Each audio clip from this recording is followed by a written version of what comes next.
Hello and welcome to Warhammer Online Return of Reckoning. My name is Brian and this is Work to Game, and in this guide we're going to be breaking down everything that you need to know as a new player, basically answering the questions that I've had as I've returned to Reckoning. Now this is a private server, this is fan-made, it is a free-to-play game, there is no pay-to-win. And I've already gone over how to register and install this game in another video, so check the links in the description below if you're having a hard time getting this game installed. I'll be sure to hopefully help answer any questions that you have, or check out our Discord server if you're looking for additional help or finding people to play with. So this guide is to help ease new and returning players back into this beautiful world of Warhammer by answering the questions that I actually found myself having, even having played this game way back in its day, back in its prime. Now, being that you can actually level up in PvE and PvP, you can really level up fast by doing a mix of both, but we're going to go over that more in detail here later in the guide. Now, we do hope that if you are new and this video earns your subscription, that you hit that subscribe button, you ring that bell for more videos, and if you're already subscribed, welcome back, you beautiful warrior. So let's just jump in where it all begins, selecting your first character. You're going to have two factions, the Realm of Order and the Realm of Destruction. I found myself clicking on these and it doesn't work. You're going to have to pick one of the pre-built characters down here at the bottom. So if I click on Chaos, it's going to then transition me into the picking of my class. There are 24 classes in this game with 72 specializations. If you really want to know more, check out builder.returnofreckoning.com. I'll include a link in the description. You can also get to it from the returnofreckoning.com in which that you installed this game. Here you're going to see a detailed breakdown of each class, as well as diving into pretty much their builds and how you can spec them out easily by their different mastery paths. We're going to cover that, how to train for masteries, how to train your renown here in just a minute, but I wanted to point this out because this will give you the best way to freely play with your skills and go from there. Now back in the game, if you hover over the different classes, you can see their name as well as their archetype.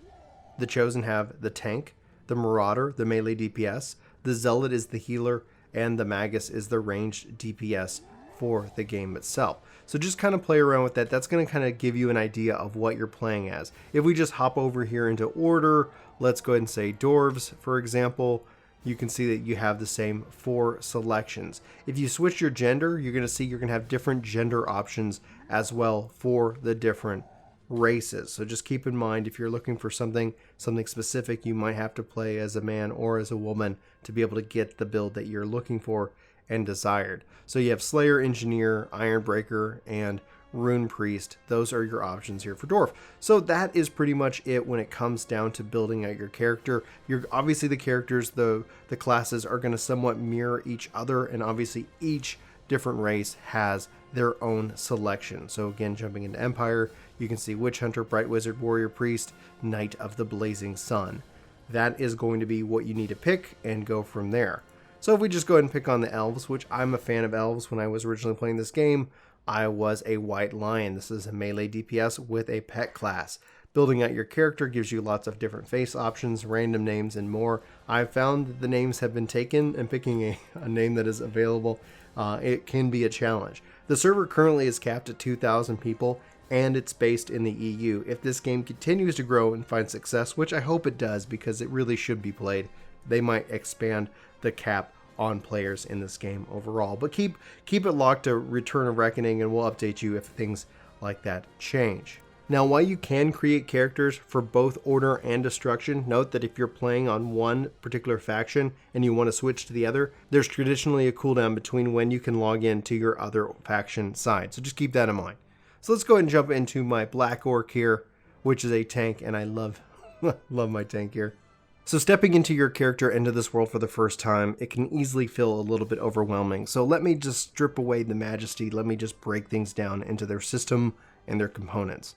You have 2 levels. You have your career rank and you have your renown rank, also known as RR and CR. So you'll see career trainers, but your skills are actually learned by leveling. Before, you'd have to purchase them. Now only mastery ranks are something that you get skills and points for that you have to actually spend at your career rank trainer, and we'll cover that here in just a minute. Your renown rank is the purple bar. You can see this is done up and leveled up through PvP. Renown rank has a level cap of 80 in that mines, while your career rank has a level cap of 40. And as this game evolves, and depending on when you're watching this video, those might evolve as well. So just pay attention to that and updates here on the channel. We'll try to include also in the description kind of a playlist link, so that way you can find any Warhammer Online content to cover. But beyond that, you have your career rank and your renown rank. Those are how it's set up. And being this game has that PvE and PvP component, let's dive in and show you how you can get started and jump right in. Over here on the right hand side, you're going to see what zone you're in, your mini map, and you've got a couple buttons. Your advanced war report is going to kind of tell you what's going on in the war of chaos versus destruction. Then over here, you've got your join scenario queue. These are different scenarios that are going to play out in RVR fashion. They are going to break you up in different tiers. I'm going to cover that a little bit more just in a second. But you can sit here and you can pick any scenario that you maybe enjoy. They have different rules, and you can kind of see here what they're specifically trying to do for the rule. So you have something like capture the flag or siege, or just straight up like hold a specific zone like Nordenwatch. Nordenwatch is a great starter version, say join solo, or if for some reason you've teamed up with a buddy, hopefully you're bringing friends in, you want to make sure you say join as party. That way they're going to come in. Selecting join is going to put you into queue. Join all will take and say every scenario is available. You just want to go play some RVR, say join all, and that's going to help reduce your overall queue time for what people are queuing for and wanting to play. So just kind of keep that in mind. This is how you're going to level up both PvE and PvP, or excuse me, your career and your renown. Renown, like doing any of these, you're going to level up both your rank here as well as your renown. That's, and you're going to get currencies. It's really great. Honestly, that's one of the things that this game really stood out and I capitalized on for me early on in the gameplay. Then back down here on the bottom at your rally call, if this is issued, you can click this and you can join it and be sent directly to the battle. When I pull up a map here, and just kind of might help explain how the game is structured. Here in Mount Blunhorn, you have a lot of things going on. You can turn things on and off, and you can see Order versus Dominion fighting over these different zones, and you can see this kind of happening right here. The rest of this is a PvE zone that as you play typical quests, you're going to see quest markers over different characters' heads. You turn those in, you get experience, you get rewards. That's how the PvE game works. You go out in the world and kill monsters. Anything that's got an active quest, you'll see kind of a nice little red zone around it, and hovering your mouse cursor over that will feed you some kinds of information. Over here, you can turn this off the HUD. You can turn this off the map as well, and it gives you a lot of control, and it's going to tell you kind of what type of quest it is by the color itself. So you can kind of group those and see what is going on from that perspective. The other thing I want to point out is you kind of have these war camps, and that's going to tell you what's there. Is there a fast travel? Is there a trainer, a specific trainer, like in this case, apprentice career are you looking for, and more. Plus your green arrow is going to tell you right where you are specifically. So there's a lot going on. However, if we look down here at the bottom, that is the zone map. Then you have the pairing map. This is for, in this case, greenskins versus dwarfs. You have tier 1, tier 2, tier 3, and then tier 4. These are broken up by different level ranges. Being that you can play this game 100% PvP and get to rank 40, that's great. But you might end up saying like, okay, you might still be in this zone. So you can use flight paths to kind of get yourself to any of these additional places, as well as the different cities. In this case, the inevitable city for the destruction, and for order, Altendorf there as well. And you can kind of see that, how that plays out. Then again, when you hover over the different map areas, you're going to see what kind of level ranges from a PvE perspective that you might find here as well. And then also what side controls it. Dwarf, in this case, order controlled, and destruction controlled, greenskin in this case. Then this button right here is going to take you back out to the world map, and where you kind of see the pairing ups. High elves versus dark elves, chaos versus empire, doors versus greenskin, and the land of the dead. So if you're looking for a place to level, maybe you're just tired of doing PvP and guess what, you've out-leveled the zone that you're in, you can go and find a appropriate space for you to go play to fight enemies that are akin to your level. Otherwise, you can still focus in on the zone map and work on different quests that you have yet to complete and more. So just kind of play around with that. These maps are big, lots going on, lots of beauty to them as well. So from a PvE leveling perspective, not only do you have quests, but you have public quests. This might seem commonplace as far as it goes for more modern MMOs, but this pioneered it. In this right now, you see Order and Destruction working on these quests themselves. This is a real player, not necessarily flagged for PvP, so we can just kind of run around here and still do our PvE combatant stuff. So I can sit here and start attacking various targets, and what this is going to do is it's going to work on killing stage 1 of this quest. This is then going to, once this fills up, it's going to move into stage 2. In this case, it looks like I also have a quest here as well. So what's really great about this is with doing public quest, you can actually do your PvE quest too. So just keep in mind that you can just do this. No one's going to bother you. No one's going to mess with you. So the cool thing, obviously, about the public quest is it's going to tell you what everybody's doing. So in this case, we still need to kill another 7 dwarves. And once this is done, as it ticks up, that's because everybody's participating in it. It's going to move to stage 2 and then eventually stage 3, in which, like, obviously a boss will spawn and then everybody can take part in it. Just participating in this is going to give you some level of influence. Influence is a currency that you're going to earn along with experience that's going to allow you to buy various influence rewards, and that's going to give you gear and more. So just kind of keep that in mind. So now we've kicked off stage 2, and it's going to tell you the difficulty. In this case, we need to kill Goran Stonebrew and Cormoran Brewsmith too. And those guys are going to be standing right here. You can see we've got quite the crew here, so let's go ahead and dive in and see how we can do as a pretty much solo player playing in a party. While I'm fighting this character, you can see here my target. He's a hero level. It's going to say trivial and his personal character rank. That's going to feed you the information what you need to know. It's going to tell you your buffs, his debuffs or buffs, and there you go. Let's see if we can get him down before he gets me down. Oh, I've been killed. And with the public quest complete, you can see here it's going to do your roll. You're going to get your participation and your random roll for your total score, which is then going to rank you in terms of what your total score is. And in this case, I got number 1, which is going to reward me a gold bag, which is fantastic. If you don't claim your reward at the chest itself, they will be mailed to you. So keep in mind, you can click the chest. I'm going to say give my bag, and then I'm going to go and open up my massive loot bag to see what I get. And let's see if there's anything better that I've got. And in this case, it doesn't appear like I do, except for these boots, which I'm going to go and take.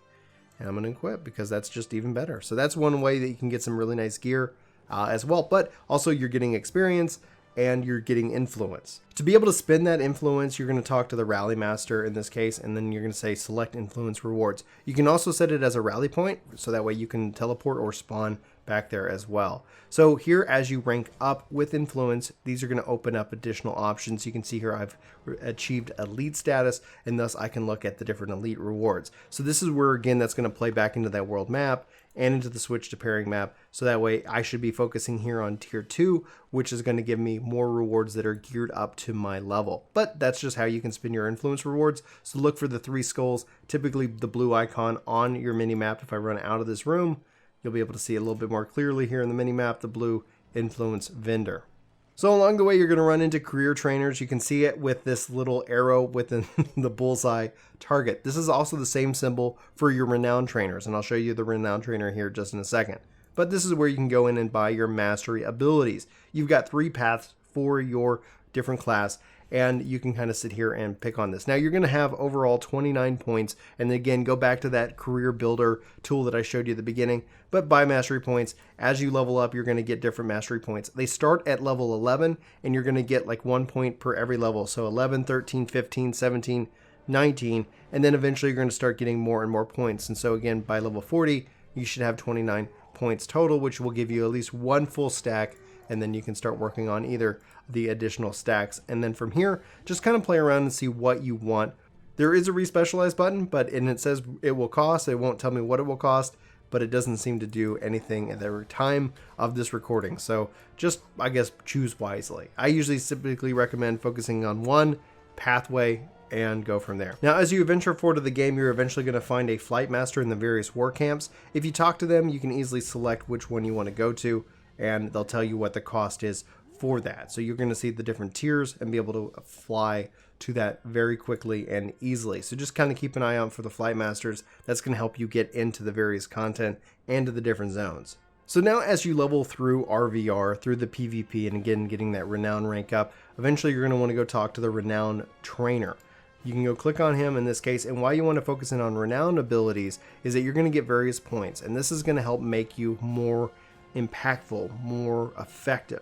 Right now I have 11 available points. I have currently spent 3, and you've got a lot of different options here. So I'm not going to go over in detail these. Again, this is going to focus in on your building path. But I want to point out your renown so you can sit here and focus in on wounds. If you want to focus in on your range critical, passive bonuses, and more that are going to make you more effective as you play the game.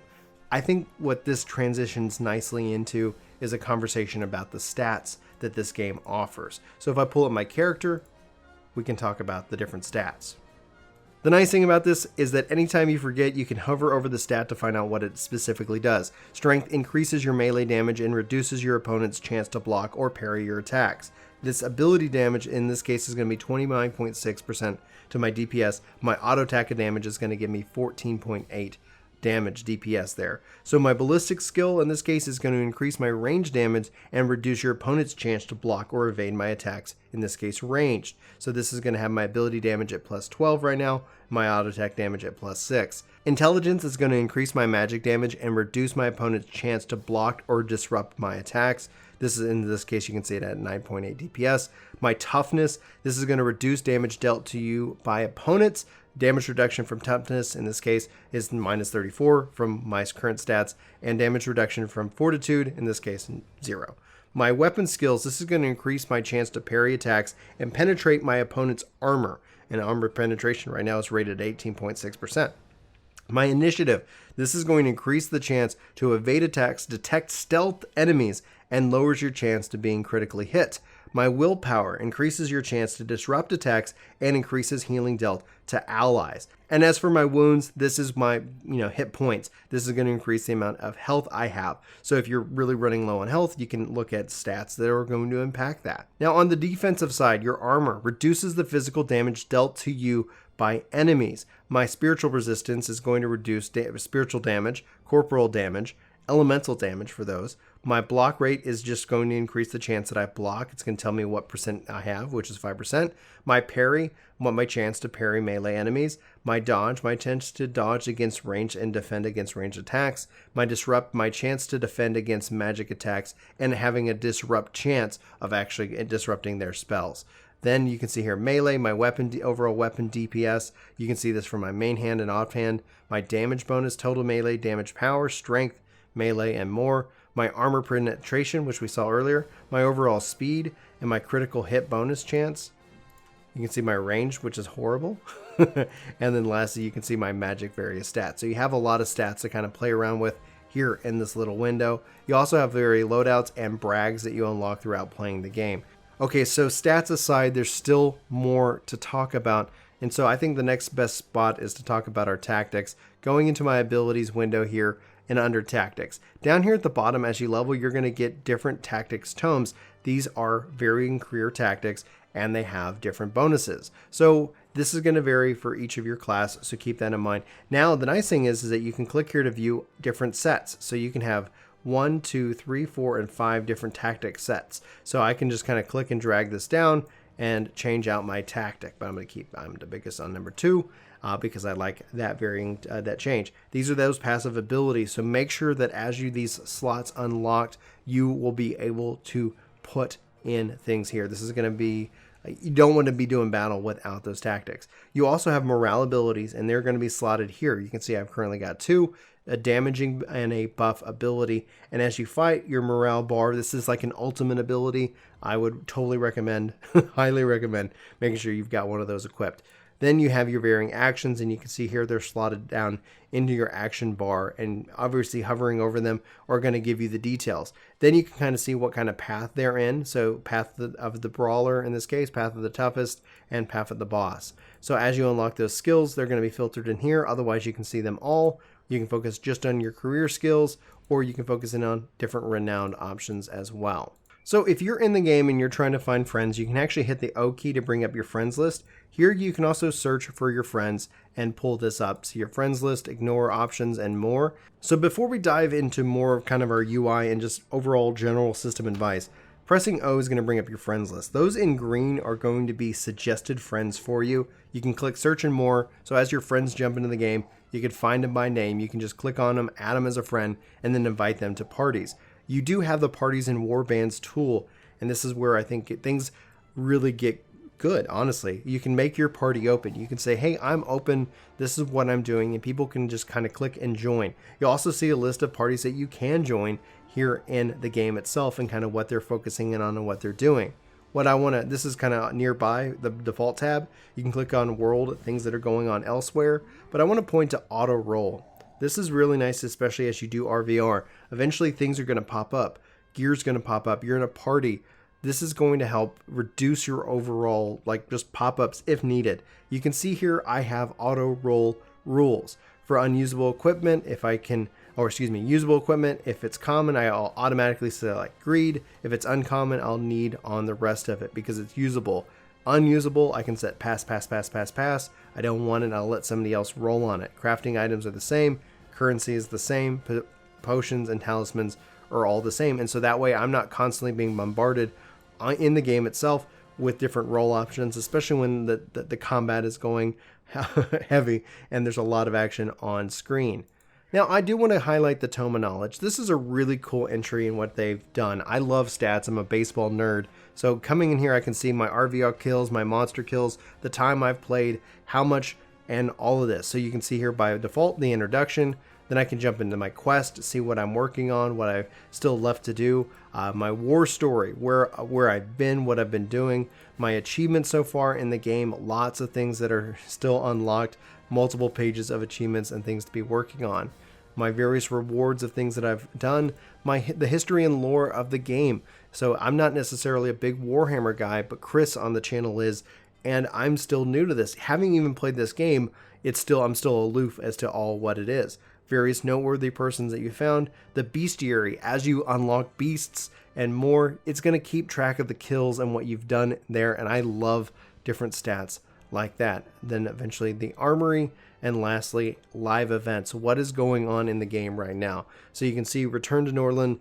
This is the live event going on in March 2020, and here's everything that you're doing and working on that live event. This is such an incredible amount of content, especially for a free game. It's insane. Like this game was so, I guess, ahead of its time back in the day, and it's unfortunate, obviously, that they shut it down, but because of fans and because of this passionate community, it is back. It is back. And I highly encourage you to check this out. It's a lot of fun. And even if it's not for you, if you check it out and find something you like in it, I'm always interested in listening and having those conversations about what it is. Now, lastly, I do want to say your backpack, you're going to have access to this. All of these are going to be locked, and it's just going to take in-game money. How do you make that money? There's some trade skills like apothecary, talus making. You can do butchering, cultivating, scavenging. Those are going to be various trainers that you unlock in the game. Right now, so far, I've made 11 gold just by playing the game, selling the stuff that drops that I don't need, selling the monster parts, and more. So at this time, I have no massive need of currency, which is great. So just play the game. Now, later on, if needed, we can put together more advanced guides on how to make money and how to really kind of take advantage of the markets, because the auction house is based in the main cities. Obviously, we're not in the main city for this guide because this is, just getting started, but hopefully I've given you some tips. Hopefully I've kind of removed some of the confusion around when you come back to this game. Obviously, we didn't even spend any time going into your main menu, key mappings, and user settings. Find some time to kind of play around with those. Get a setup that works for you. I'm a traditional controller player, play a lot of Final Fantasy XI to 14. Obviously, newer MMOs seem to be supporting the controller more and more, so it took a little bit of an adjustment getting used to this. Obviously, I'm not using kind of the WASD movement scheme. I'm using those because it's comfortable to select my skills. So I've done a lot of mapping and remapping just to play this game kind of the way I want to play it, and so far, I think I'm in love. And that's really what the point of it is. And so it's with that. If you have any questions, let me know in the comments below. I hope that you find this guide useful. Hopefully you check this game out and you have some fun. And it's with that I want to wrap up this guide. Again, if you haven't subscribed, we'd love to have you here on the channel. Be sure to check out our Discord. Link is in the description. If you ring that bell and hit that like button, it really helps it out with the algorithm. And with that, I'm going to wrap up in the old-fashioned way. For Work to Game, my name's Ryan. Thank you for watching this video. I hope you have an amazing day, and I'll talk to you soon. Take care.